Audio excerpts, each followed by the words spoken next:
licença que eu queria saber mais da criança. Estão chegando aqui.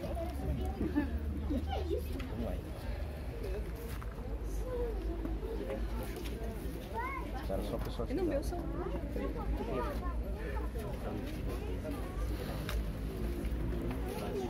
Tá, gente, bastante. Acho que é cerca de 50, 80 pessoas.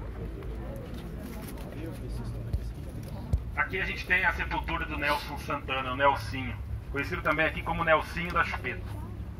Nelsinho é considerado aqui no cemitério um milagreiro.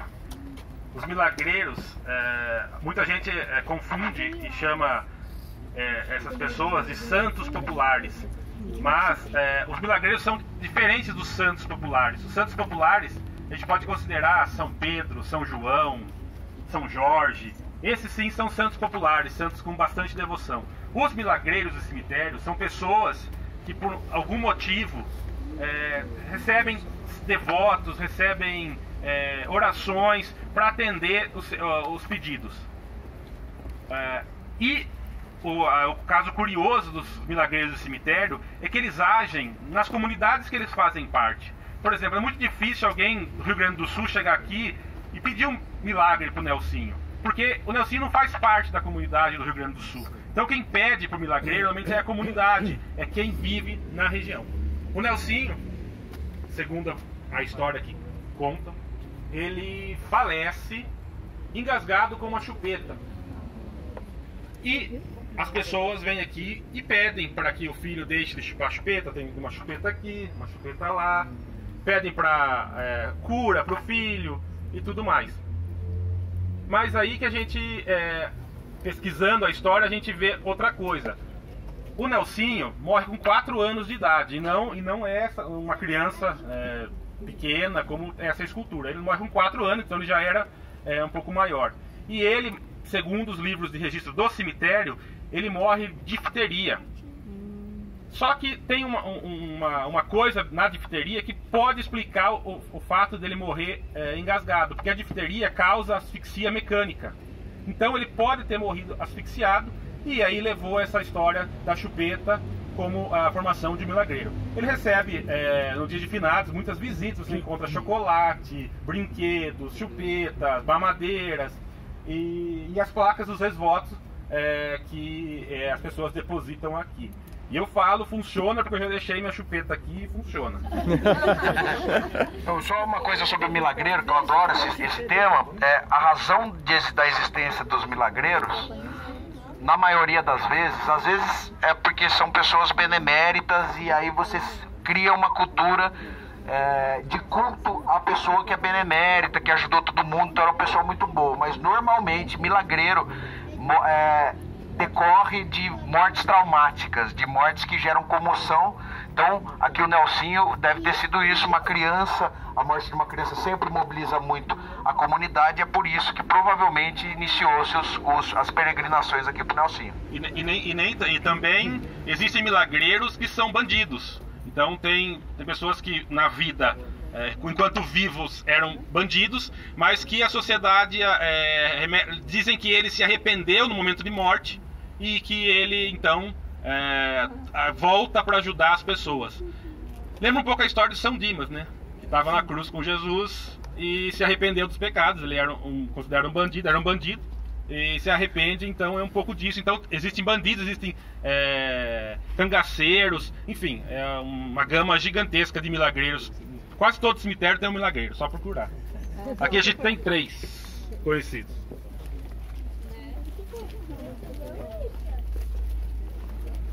Se estiver cansado aí, sobe aí já enterra, já puxa. Pessoal, vou tirar uma foto aqui, vocês topam?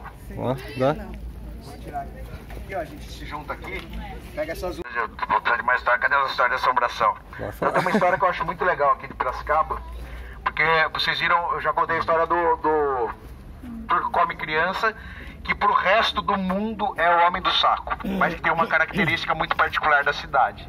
E aqui também tem uma versão muito interessante de um corpo seco, mas que na verdade é uma mulher, que é Inhala Seca, que talvez seja a matriarca das histórias de assombração de Piracicaba. que eu acho muito legal, porque ela também tem vários recortes interessantíssimos. E a história da Inhala Seca começa quando ela é exumada depois de 7 anos.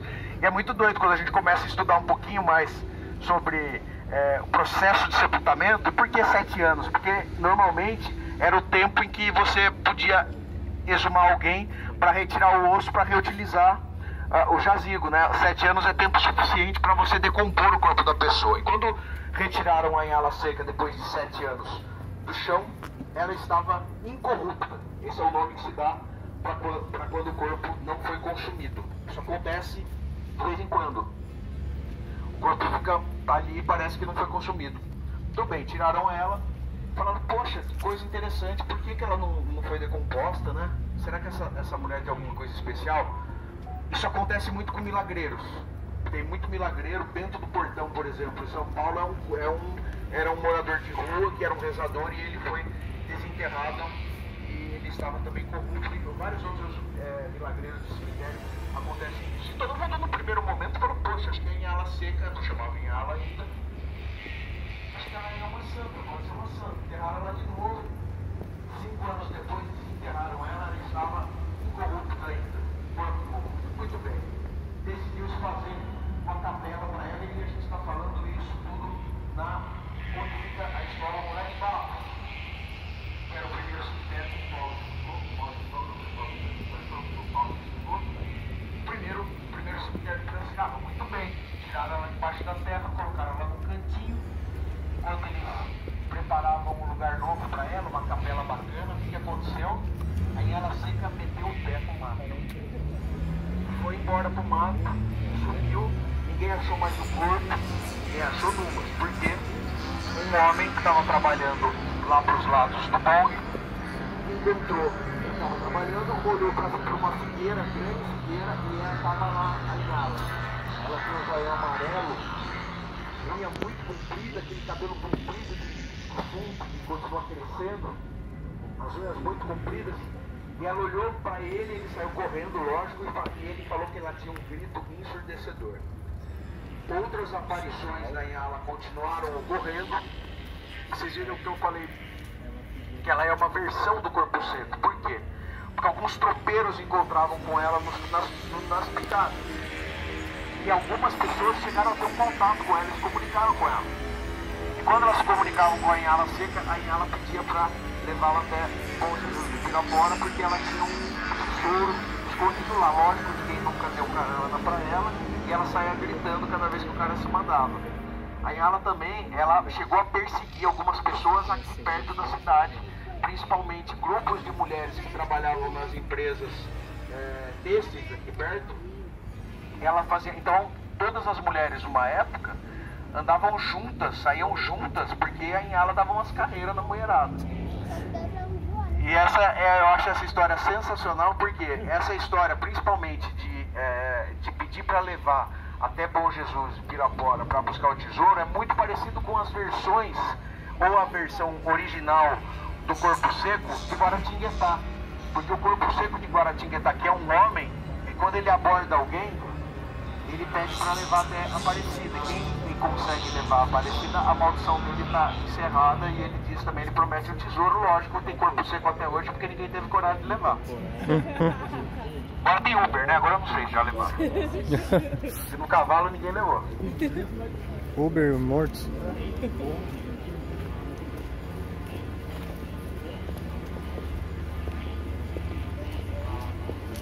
Bom, pessoal, espero que vocês estejam gostando. Se quiser, se inscreva. Se quiser, ative o sininho. É isso aí. Tô prestando atenção aqui nas baratas, porque o negócio é tenso. Aqui mais uma pra mostrar. Fusso, olha aí, ó. Quem quiser já. Essa é uma história que eu quero saber do padre.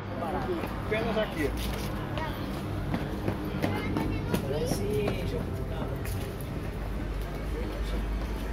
Pé de barata, né? É um pé de barata aqui. É, cuidaca. Um pé de barata. Meu Deus! Vocês comem isso daí? Tô vendo que... Vou contar. Eita, não. Vocês comem aquilo ali? Ai, vou ter que... Tentando filmar barata, mas todo tá cheio. Pessoal, pode descer. Vamos descer um pouquinho. A gente vai continuar por ali na... Isso, pode descer que a gente não vai voltar pra cá, vai voltar depois. Eu já ouvi ela, mas... Pessoal, esse é o jazigo do Padre Galvão. Padre Galvão, que era uma personalidade muito querida da cidade, num tempo em que quem mandava na cidade era professor, juiz e padre. E ele era um cara muito querido, muito simpático, acolhedor, todo mundo adorava o Padre Galvão. E quando ele morreu, houve uma comoção muito grande na cidade e todo mundo quis participar do sepultamento dele. Todo mundo mesmo, assim, milhares de pessoas vieram e todo mundo queria carregar um pouquinho o caixão dele. E aquele furdunço foi se criando aqui, até que o caixão do padre cai no chão. Quando cai no chão, faz aquele barulhão, todo mundo meio que volta à realidade, percebe o que eles estavam fazendo. E aí tentam tirar o caixão dele, porque não era para ele ter sido sepultado aqui. Só que o padre deve ter ficado bravo. E o caixão colou no chão. E ninguém conseguia arredar o caixão do chão. Todo mundo tentava puxar e não conseguia. Então decidiram fechar a sepultura dele aqui mesmo, como vocês estão vendo. Os historiadores vão contar uma história diferente da minha, porque é muito mais sem graça. Mas eu vou deixar eles contarem também, né? Vai lá, Paulo. Como eu falei lá fora, a primeira entrada do cemitério era aquele portão lá. Talvez aí explica a ideia do campo do 15 que o senhor lá falou. Então ali é a primeira entrada do cemitério. O portão tem uma data, inclusive 1871. O cemitério inaugurado em 72, mas o portão é de 71. O que acontece? O padre, como eu falei, da influência da igreja e tudo mais, se a gente olhar a capela do cemitério atual, fica de frente ao portal. Então o padre foi enterrado aqui porque aqui ia ser construída uma capela que ia ficar de frente com o portão, como é a capela atual, a capela nossa. E aí iam deixar o corpo do padre dentro da igreja. Então por isso a localização aqui. Claro, o cemitério cresceu, mudou o arruamento, não quiseram mexer na sepultura do padre, ele ficou, tornou-se um milagreiro. A gente pode ver, tem muitas os votos são poucos, ainda tem, mas o pessoal deixa muita escultura quebrada, porque não tem, quebram na cultura popular. Quando se quebra uma escultura religiosa, não se joga fora, o povo traz para o cemitério, enfim. Então por isso tem muita coisa. E outra personalidade importante que a gente tem aqui, perto do portão ali também, está sepultado o primeiro coveiro do Cemitério da Saudade, o Gaspar Fessel. O Gaspar foi o primeiro coveiro desse cemitério. Quando ele assume o serviço aqui, aqui nesse cemitério, tinham sepultados pouco mais de 1000 pessoas. Quando ele trabalha por mais de 20 anos até se aposentar. Quando se aposenta, ele já tinha sepultado mais de 25.000 pessoas. Então, você imagina, com 30 anos, quase 30 anos de trabalho, ele faz o sepultamento de 25.000 pessoas. Lembrando que Piracicaba, em 1910, tinha na região, no núcleo urbano, tinha pouco mais de 20.000 pessoas. Então, ele era vamos falar assim, muito conhecido, né? E até o professor Cecílio fala que as pessoas, quando estavam um pouco doentes, aí encontravam, falavam: onde que é o compadre? Como que tá? O compadre tá ruim. E se ele não se aprumar, ele vai morar com o Gaspar. Então ele era um jeito de se referir quando a pessoa estava mal, que ia morrer. Esse vai pro Gaspar. Tamanho era a importância dele. E no final do trabalho dele, antes de ele aposentar, ele começa a receber muitas críticas dos sepultamentos que aqui aconteciam. E o Prudente, que era amigo íntimo dele, vai a público defender ele como um cidadão muito importante para o cemitério e para a cidade. Então ele era uma personalidade muito importante para a cidade. Deixa eu contar, já que tu é o padre, você me dá licença, eu contar a história da assombração aqui do lado do seu Jazinho, tá? Você me perdoe. Aqui também ele falou do Gaspar, mas tinha um outro coveiro histórico também, o Tum, né? E ele conta uma história, ele contou a história que não passou com ele, mas com segurança daqui noturno. E ele diz que numa noite ele estava fazendo uma guarda aqui, uma vigia aqui, e ele percebeu uma movimentação desse lado aqui do cemitério, do lado mesmo da avenida, e ele começou a caminhar para esse lado e percebeu uma mulher andando dentro do cemitério, num horário que não era um horário, era perto da madrugada, não era um horário habitual de ver mais alguém, estava fechado o cemitério. Ele começa a ir atrás dela e começa a chamá-la. Chama a moça e nada da mulher responder. Ele vai indo pra frente, ele vai seguindo ela, vai seguindo. A hora que ele chega mais perto, ele percebe que ela tá andando, mas não tá tocando o chão. Então ela tá com o pezinho no ar, assim, andando. Ele fala, ih, ferrou. A hora que ele chega, e nesse momento, ela percebe ele também. E quando ele se percebe, quando ela percebe ele também vê que ela é uma fantasma, ela sai correndo e entra, sempre pisando no ar, ela sai correndo e entra pelo muro e vai embora pela avenida. Na avenida ele não sabe se viu porque ele saiu correndo pro outro lado, né? Mas ela vira e entra no muro e sobe. Poxa.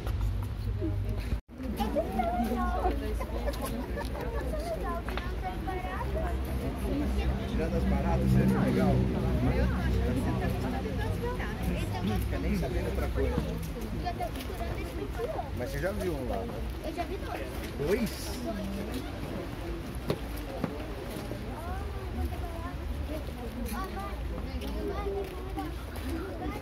Estranho, parece enterro noturno aqui agora, sim.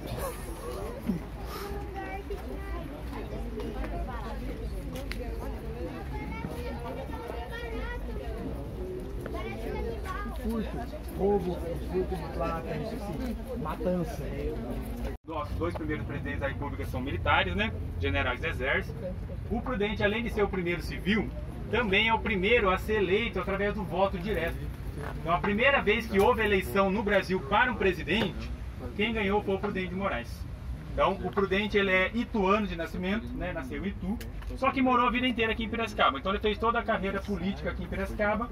A carreira política dele, então, o primeiro cargo político dele foi ser vereador aqui da cidade. E depois ele foi subindo, né? De vereador para deputado provincial, deputado geral, primeiro governador de São Paulo, senador da República e primeiro presidente civil. E quando ele era vereador, tem uma lei que ele fez que a gente usa até hoje, né? Uma lei uma das mais importantes de Piracicaba, que é devolver nosso nome Piracicaba. Né? Não sei se vocês sabiam, mas a gente começou a cidade como Piracicaba, depois a gente, em 1822, a gente muda para Vila Nova da Constituição. Né? Quando a gente vira uma vila. Depois, em 1856, a gente se torna uma cidade e continua o nome Cidade Constituição. Então, em 1877, quando o Prudente era vereador, ele faz a lei devolvendo o nosso nome. Então, o Prudente está enterrado aqui, ele, a esposa e alguns dos filhos. E tem uma curiosidade sobre esse túmulo. Que o Prudente, antes dele falecer, ele fica bastante doente, né? Ele teve tuberculose. E num dos documentos dele, ele deixa que ele queria, quando ele morresse, que ele fosse enterrado e a sepultura dele fosse somente uma pedra e escrita o nome dele, a data de nascimento e a data de morte. Então a gente viu que não foi respeitado, né? Era um mausoléu enorme.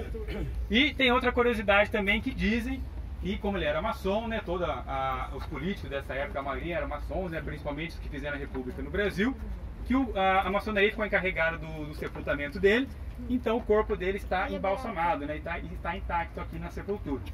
Não tem como comprovar isso, mas existe uma lenda também que fala sobre essa parte desse sepultamento. Ao lado a gente tem também o irmão dele, que é o Manoel de Moraes Barros. O Manoel também foi político, foi até senador da República, né? Foi vereador, deputado e senador, que dá o nosso nome à rua, né? Moraes Barros, e ao Colégio Moraes Barros, né? Então, os irmãos foram os importantes então para a República no Brasil. E aqui em Piracicaba a gente tem o Museu Prudente de Moraes, né? Que foi a casa do Prudente, que hoje lá conta a história da cidade, conta a história dele também. Então, toda a carreira política dele. E a gente pode também dizer que os primeiros passos da República, ainda quando o Brasil era uma monarquia, alguns dos passos dessa república foi construído aqui em Piracicaba, né, lá na casa dele. Então ele recebia muitos correligionários do Partido Republicano Paulista para discutir como que a república ia ser implantada no Brasil. Né? Então é uma das figuras importantes para a história nacional. Isso. Daí tem essa informação também, chegou uma época aqui no século XX já, que Itu veio para cá, para Piracicaba, para levar os restos mortais dele para lá. Só que ele não queria, né? Então no testamento dele ele deixa que ele queria ser enterrado aqui. Então a gente tem um documento. Também foi feito um tombamento. E aí foi feito tombamento no túmulo também, então não pode mais. Mas ele queria. Antes dele falecer, ele deixa escrito lá que ele fala: eu gosto muito do Rio de Janeiro, quando ele estava enquanto presidente.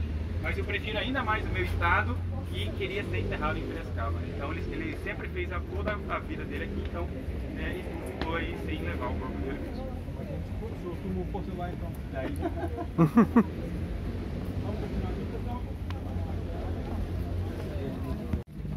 Vamos para a nossa última história. Agora sim, cadê o nosso, aquele senhor, nosso amigo? Ah, tá, quer ver cá? Você aqui também foi prefeito para casa.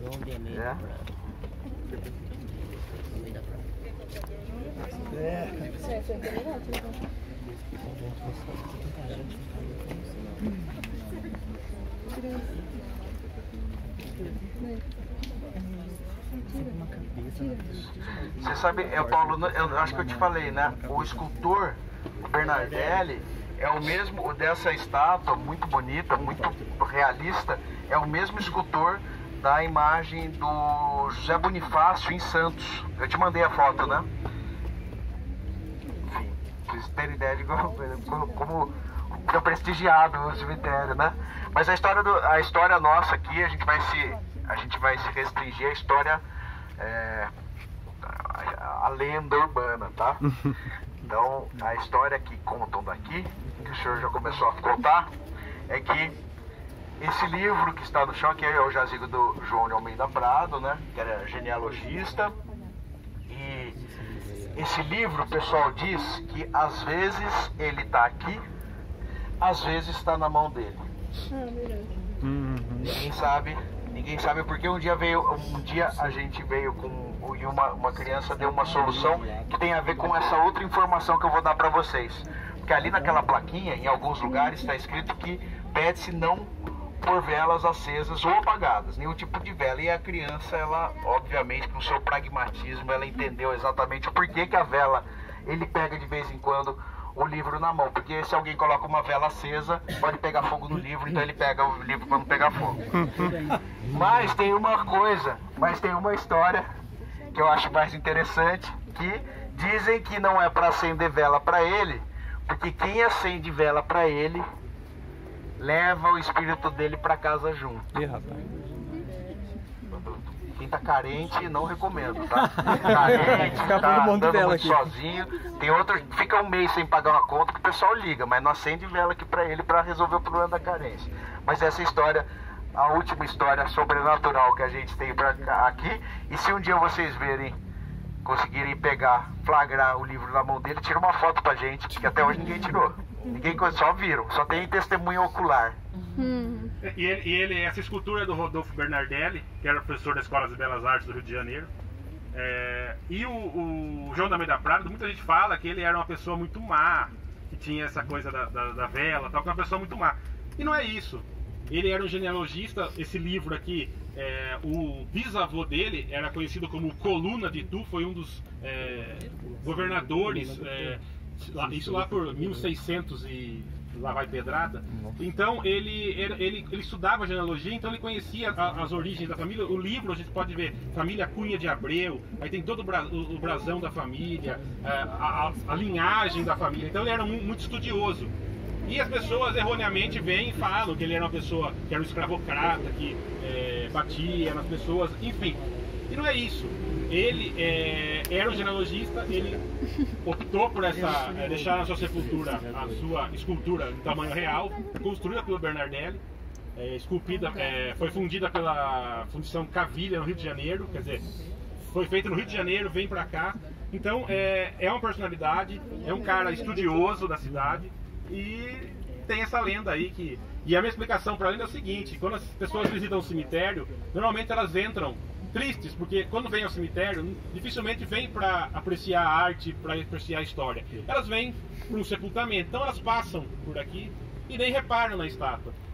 E na volta, quando já houve o sepultamento, as pessoas estão mais pouco mais calmas, elas começam a apreciar e olham o livro. Aí sempre tem um engraçadinho que fala, ah, quando eu entrei, o livro estava na mão dele. Então causa essa estranheza. Vocês veem que historiador é tudo chato, né? Muito mais legal a assombração.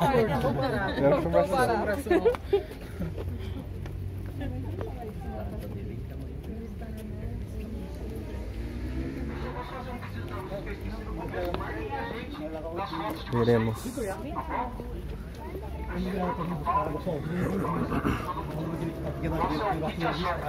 Não era coisa de pai daquela época.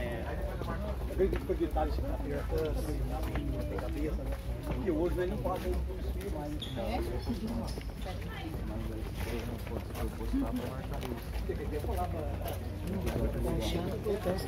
Pessoal, antes da gente sair, eu queria agradecer muito vocês. Tá todo mundo correndo já das baratas, não? Ninguém aguenta. Eu queria agradecer demais vocês. E como último desejo, já que a gente está no cemitério, eu peço que vocês contem as histórias que a gente contou para vocês, porque é o único jeito delas se manterem vivas. Vai ter mais passeio ou não? Futuramente? Sim. Tá bom? Vai ter barata. Muito obrigado, gente. Se tirem saudade das baratas, a gente vai fazer outro passeio. Foi muito bom, viu? Legal. Depois vai entrar na vez que traz remédio.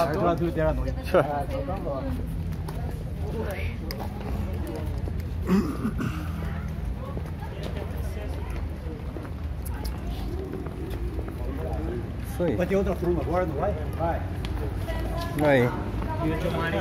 Ah, é? Fechou. Pessoal, terminamos aqui e realmente gostamos, tirando a barata, que foi um pouquinho complicado, mas do resto de boa. Quem quiser se inscreva, clica no gostei e falou. Até mais. Eu quero aqui mandar mensagem pra mim, isso aí. E é isso. Então, falou, valeu. E se tiver a oportunidade de ver. Boa, falou.